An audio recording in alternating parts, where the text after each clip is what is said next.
Hi friends, ಎಲ್ಲರಿಗೂ ನಮಸ್ತೆ. Welcome back to our channel. ಇವತ್ತಿನ ಸ್ಪೆಷಲ್ ರೆಸಿಪಿ ಮಟನ್ ಕರಿ. ಈ ಮಟನ್ ಸಾಂಬಾರನ್ನು ಈಸಿಯಾಗಿ ಟೇಸ್ಟಿಯಾಗಿ ಯಾವ ರೀತಿ ಮನೆಯಲ್ಲಿ ಕ್ವಿಕ್ಕಾಗಿ ರೆಡಿ ಮಾಡ್ಕೊಳ್ಬೋದು ಎಂಬುದನ್ನು ಹೇಳ್ಕೊಡ್ತಾ ಇದ್ದೀನಿ.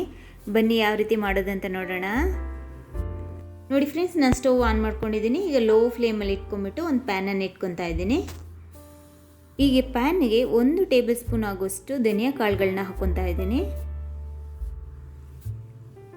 ಹಾಗೆ 1 ಟೀ ಸ್ಪೂನ್ ಆಗುವಷ್ಟು ಸೋಂಪು ಕಾಳುಗಳನ್ನ ಹಾಕ್ಕೊತಾ ಇದ್ದೀನಿ. ಹಾಗೆ 3 ಏಲಕ್ಕಿಗಳನ್ನ ಹಾಕ್ಕೊತಾ ಇದ್ದೀನಿ. ಹಾಗೆ 1 ಇಂಚು ಚಕ್ಕೆನ ಹಾಕ್ಕೊತಾ ಇದ್ದೀನಿ. 3 ಲವಂಗನ ಹಾಕ್ಕೊತಾ ಇದ್ದೀನಿ. ಹಾಗೆ 1 ಟೀ ಸ್ಪೂನ್ ಆಗುವಷ್ಟು ಜೀರಿಗೆನ ಹಾಕ್ಕೊತಾ ಇದ್ದೀನಿ. ಹಾಗೆ ಸ್ವಲ್ಪ ಕರಿಬೇವನ್ನು ಹಾಕ್ಕೊತಾ ಇದ್ದೀನಿ.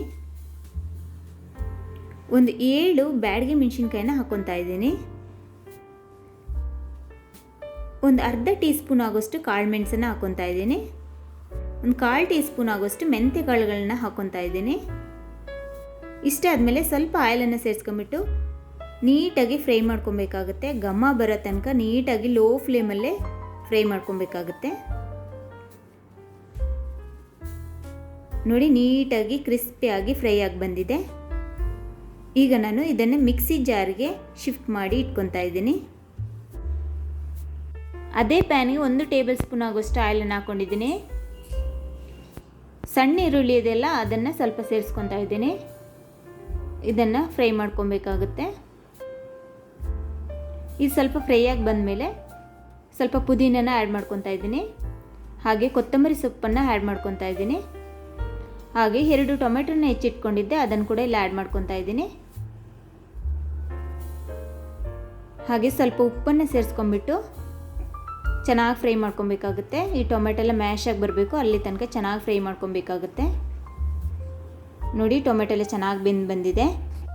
ಇಷ್ಟಾದರೆ ಸಾಕು. ನಾನು ಸ್ಟವನ್ನು ಆಫ್ ಮಾಡ್ಕೊಂಡ್ಬಿಟ್ಟು ತಣ್ಣಗಾಗಲು ಬಿಡ್ತಾ ಇದ್ದೀನಿ. ಹಾಗೆ ನಾನು ಕುಕ್ಕರನ್ನು ಇಟ್ಕೊಂಡಿದ್ದೀನಿ. ಇದಕ್ಕೆ 2 ಟೇಬಲ್ ಸ್ಪೂನ್ ಆಗೋಷ್ಟು ಆಯಿಲನ್ನು ಆ್ಯಡ್ ಮಾಡ್ಕೊತಾ ಇದ್ದೀನಿ.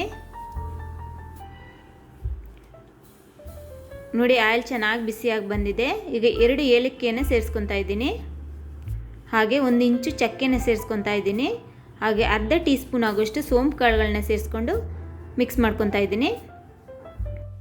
ಒಂದು ದೊಡ್ಡ ಸೈಜಿನ ಈರುಳ್ಳಿನ ಹೆಚ್ಚಿಟ್ಕೊಂಡಿದ್ದೆ, ಅದನ್ನೆಲ್ಲ ಆ್ಯಡ್ ಮಾಡ್ಕೊತಾ ಇದ್ದೀನಿ. ಇದನ್ನು ಕೂಡ ನೀಟಾಗಿ ಫ್ರೈ ಮಾಡ್ಕೊಬೇಕು. ಇದು ಚೆನ್ನಾಗಿ ಬೆಂದು ಬರಬೇಕು, ಅಲ್ಲಿ ತನಕ ಫ್ರೈ ಮಾಡ್ಕೊಳ್ಳಿ. ನೋಡಿ, ಈರುಳ್ಳಿ ಎಲ್ಲ ಚೆನ್ನಾಗಿ ಬಂದಿದೆ. ಈಗ ಶುಂಠಿ ಮತ್ತು ಬೆಳ್ಳುಳ್ಳಿ ಇದನ್ನು 2 ಚೆಚ್ಚಿಟ್ಕೊಂಡಿದ್ದೀನಿ, ಇಲ್ಲಿ ಹಾಕ್ಕೊತಾ ಇದ್ದೀನಿ. ನೀವು ಶುಂಠಿ ಬೆಳ್ಳುಳ್ಳಿ ಪೇಸ್ಟ್ ಬೇಕಾದ್ರೆ ಸೇರಿಸ್ಕೊಬೋದು. ಇದನ್ನು ಕೂಡ ಹಸಿ ವಾಸನೆ ಹೋಗೋ ತನಕ ಫ್ರೈ ಮಾಡ್ಕೊಬೇಕು. ಈಗ ನಾನು ಒಂದು 300 ಗ್ರಾಮ್ ಆಗೋಷ್ಟು ಮಟನನ್ನು ಕ್ಲೀನ್ ಮಾಡಿ ಇಟ್ಕೊಂಡಿದ್ದೀನಿ. ಇದನ್ನು ಆ್ಯಡ್ ಮಾಡ್ಕೊತಾ ಇದ್ದೀನಿ. ಇದನ್ನು ಆ್ಯಡ್ ಮಾಡ್ಕೊಂಡಾದ್ಮೇಲೆ ಚೆನ್ನಾಗಿ ಮಿಕ್ಸ್ ಮಾಡಿ ಬಿಡಬೇಕು.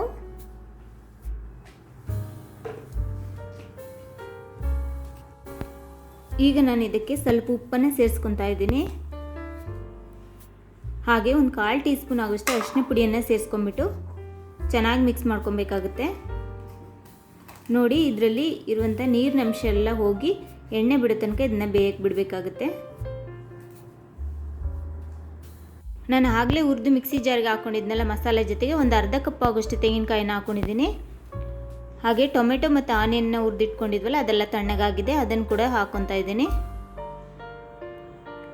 ಇಷ್ಟನ್ನು ಸೇರಿಸ್ಕೊಂಡಾದ್ಮೇಲೆ ಸ್ವಲ್ಪ ನೀರನ್ನು ಸೇರಿಸ್ಕೊಂಡ್ಬಿಟ್ಟು ನೈಸಾಗಿ ಪೇಸ್ಟ್ ಮಾಡ್ಕೊಂಬರ್ಬೇಕಾಗುತ್ತೆ. ನೋಡಿ, ನಾನು ನುಣ್ಣಗೆ ಪೇಸ್ಟ್ ಮಾಡ್ಕೊಂಬಂದಿದ್ದೀನಿ. ನೋಡಿ, ಆಗಲೇ ನಾನು ಮಾಂಸನ ಬೇಯಲಿಕ್ಕೆ ಬಿಟ್ಟಿದ್ನಲ್ಲ, ನೀರಿನ ಅಂಶ ಎಲ್ಲ ಡ್ರೈ ಆಗಿ ಎಣ್ಣೆ ಅಂಶ ಬಿಡ್ತಾ ಬಂದಿದೆ. ಈಗ ನಾನೇನು ರುಬ್ಬಿಟ್ಕೊಂಡಿದ್ನಲ್ಲ ಮಸಾಲೆ, ಆ ಮಸಾಲೆನೇ ಇಲ್ಲಿ ಆ್ಯಡ್ ಮಾಡ್ಕೊತಾ ಇದ್ದೀನಿ.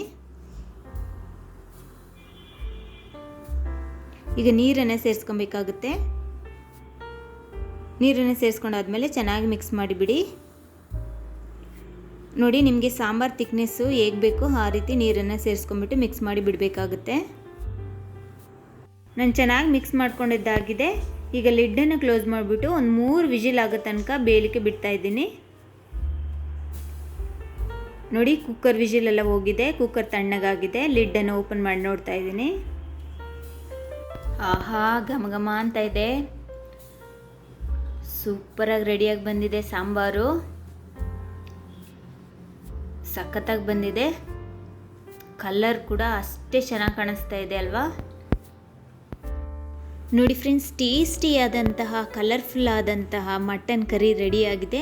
ಇದು ಮುದ್ದೆ, ರೈಸು, ಚಪಾತಿ, ಪೂರಿ ಯಾವುದ್ರ ಜೊತೆಗೆ ಬೇಕಾದರೂ ನೀವು ಸರ್ವ್ ಮಾಡ್ಕೊಬೋದು. ಅಷ್ಟೇ ಟೇಸ್ಟಿಯಾಗಿರುತ್ತೆ, ನೋಡೋಕ್ಕಲ್ಲದೆ ಅಷ್ಟು ಟೇಸ್ಟಿಯಾಗಿರುತ್ತೆ.